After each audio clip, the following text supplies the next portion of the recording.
देखिए दोस्तों, हाजिरी माफ़ी कैसे लिखते हैं आज हम बताते हैं। हाजिरी माफ़ी में सबसे पहले हमें ध्यान रखना है जो मेन पॉइंट्स हैं उन पर ध्यान देना है। सबसे पहले जो उन्मान लिखते हैं हम ऊपर हेडिंग पर, उस पर हमें ध्यान रखना है कि उन्मान में हमें क्या लिखना है। हमें कोर्ट का नाम ध्यान रखना है, मुकदमे का नंबर, उसका सन, मुकदमा किस-किस नाम से है, कौन-कौन सी धारा लगी हुई है और कौन-सा थाना है। ये तो उन्मान हो गया। फिर हमें नीचे एक हेडलाइन में लिख देना है कि प्रार्थना पत्र किस पर्पज़ से है, हाजिरी माफ़ी की वजह से, अभियुक्त की ओर से। फिर नीचे की डिटेल हमें इन शॉर्ट में जल्दी-जल्दी लिख देनी है। तो चलिए स्टार्ट करते हैं जल्दी-जल्दी। सबसे पहले हमें लिखना है न्यायालय श्रीमान, जो भी कोर्ट का नाम है। अगर हम मजिस्ट्रेट कोर्ट में लगा रहे हैं तो फिर हम लिखेंगे न्यायिक मजिस्ट्रेट महोदय मतलब ये हो गया कोर्ट का नाम। और इसके बाद हम लिखेंगे मुकदमा संख्या। तो जो भी मुकदमा संख्या है वो लिख दीजिए। फिर लिखेंगे सन। तो जो भी सन है हम मान लेते हैं वो सन है 2026। फिर हम लिखेंगे उस कोर्ट केस का नाम। जैसे हमने लिखा राज बनाम, कोई भी नाम ले लेते हैं। जैसे लिख दिया हमने डब्ल्यू डब्ल्यू, ये जो भी नाम होगा। और इसमें ज़्यादा लोग हैं तो आदि करके लिख सकते हैं, नहीं तो इतने पे ही इनफ रहेगा। अब हमें नीचे लिखना है धारा। तो जो भी धाराएँ हैं हमें वो धारा लिखनी है। सपोज़ मान लेते हैं वो लिखा हुआ है 323, 504, 506 आईपीसी, या अगर नए एक्ट के हिसाब से लिखा हुआ है तो नए एक्ट के हिसाब से। फिर लिख देना है थाना। थाना अलग-अलग अपने हिसाब से जो भी थाना है, मान लीजिए वो लिखा हुआ है जमुनापार, जमुनापार जिला है मथुरा। ठीक है?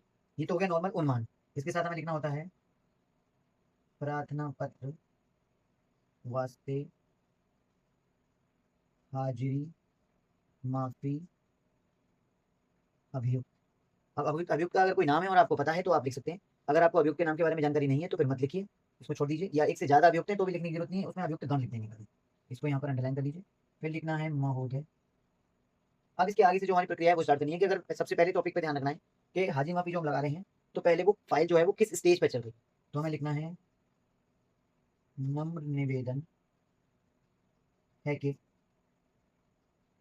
मुकदमा उपरोक्त वास्ते। अब अगर आपको पता है कि वो किस पर चल रहा है, जैसे अगर वो एविडेंस में चल रहा है तो वास्ते साक्ष्य, अगर वो जिले में चल रहा है तो वास्ते जिले, अगर वो बहस में चल रहा है तो वास्ते बहस। अगर आपको नहीं पता है तो आप सीधे सुनवाई लिख सकते हैं कि उपरोक्त वास्ते सुनवाई नियत दिनांक आज है। अब हमें इसका ये हो गया पहला। अब नेक्स्ट हमें ये देखना है कि हमें किस रीजन की वजह से लगाना है। जो हमारा अभियुक्त है, जो हमारी पार्टी है, वो बीमार हो गई है, या आवश्यक कार्य से बाहर चली गई है, या उसके घर में कोई गमी हो गई है, या बारिश की वजह से, या किसी अन्य कारण से, जो भी कारण हो कि उस वजह से वो नहीं उपस्थित हो सकती।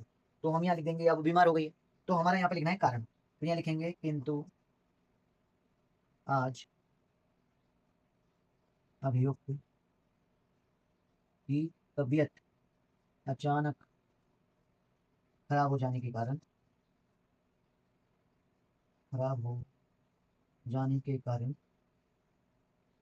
माननीय न्यायालय में उपस्थित नहीं हो सका है।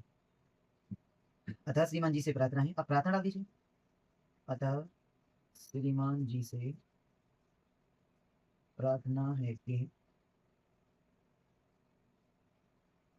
उक्त मुकदमे में अभियुक्त की आज की उपस्थिति द्वारा अधिवक्ता माफ फरमाने की कृपा करें। ये हो गई एप्लीकेशन फाइनल। बस नीचे दो चीजों का ध्यान रखना है। आपको इसके जस्ट नीचे लिखना है दिनांक, यानी कि डेट डाल देनी है। जो भी डेट हो उसके नीचे यहाँ पर लिख देना है प्रार्थी ऑब्लिक अभियुक्त। और अभियुक्त की पूरी डिटेल लिख देनी है, उसका नाम, उसका फादर नेम, उसका एड्रेस। अगर एक से ज्यादा अभियुक्त हैं तो 1 2 3 4 करके लिखेंगे। और उसमें बिल्कुल स्पष्ट रूप से लिख देंगे उसका नाम, फादर नेम और उसका एड्रेस। और उसके नीचे लिखेंगे सबसे नीचे द्वारा अधिवक्ता, यानी कि आपको अपने बारे में लिखना है। तो सबसे नीचे लिख देंगे हम द्वारा अधिवक्ता, द्वारा अधिवक्ता। और यहाँ पर अपने सिग्नेचर आपको कर देने हैं। या अगर आपके पास अपना खुद का स्टैंप है तो आपको अपना स्टैंप उसके नीचे लगा देना है, सिग्नेचर कर देनी है, डेटा देनी है, बस कंप्लीट हो गया। अब इसे जाके उस न्यायालय में लगा देना है जिस न्यायालय में आपका मुकदमा चल रहा है। और ये हाजिरी माफी कोर्ट के सामने पहुंच जाएगी। कोर्ट रीजन को देखते हुए उस हाजिरी माफी को एक्सेप्ट कर लेगा, स्वीकार कर लेगा, और अभियुक्त की हाजिरी माफी लग जाएगी। उसकी एब्सेंस में भी आपके द्वारा ट्रायल किया जा सकता है और कोर्ट के द्वारा इंक्वायरी भी की जा सकती है।